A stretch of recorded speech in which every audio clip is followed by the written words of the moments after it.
当你独自一人想静静的时候，不如看一集解压的雪地录，它是失眠者的福音。看完之后，保准你能睡一个好觉。我猜此时你手机电量在58%附近徘徊，还没躺下的请吱个声。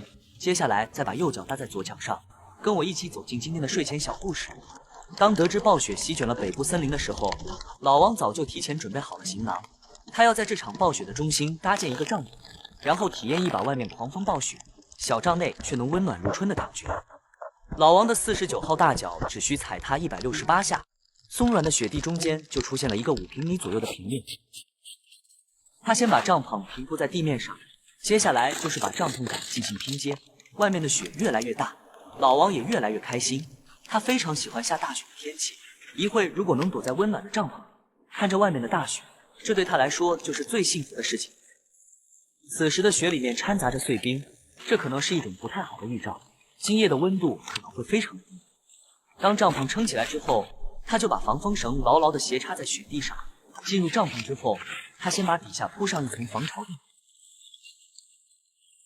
背包里面的装备可以让帐篷升温30度以上。不过现在的雪越来越大，而此时面临最难的问题就是寻找柴火。当一棵枯萎的大树出现时，老王直接就用锯子沿着中间锯掉一半下来。锯下来之后，老王抱着大树的另一半就跑。他在帐篷门口对木头进行分工，冻僵的木头给老王的分割增加了难度。好在这个木头内部密度很高，里面并不潮湿，有一些原木，很轻松的就可以用手掰成柴火来使用。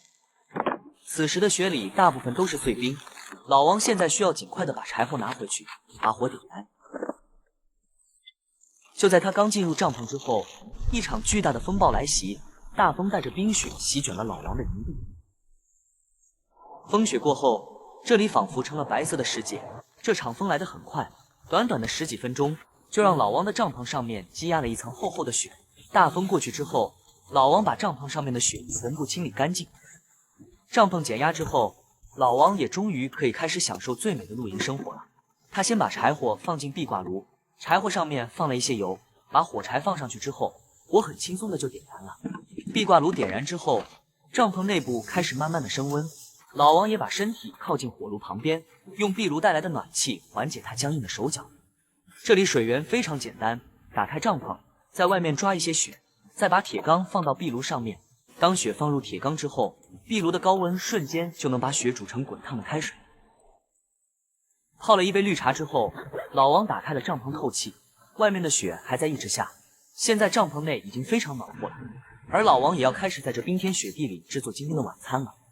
铝锅内的雪煮开之后，他放进去了一些蔬菜和熏肉。这顿晚餐没有特殊的调料，但是锅内的食物煮开之后，竟然散发着一种非常清新的香味。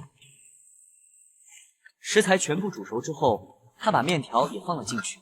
当面条把所有蔬菜和肉的汤汁吸满之后，老王迫不及待地尝了一大口。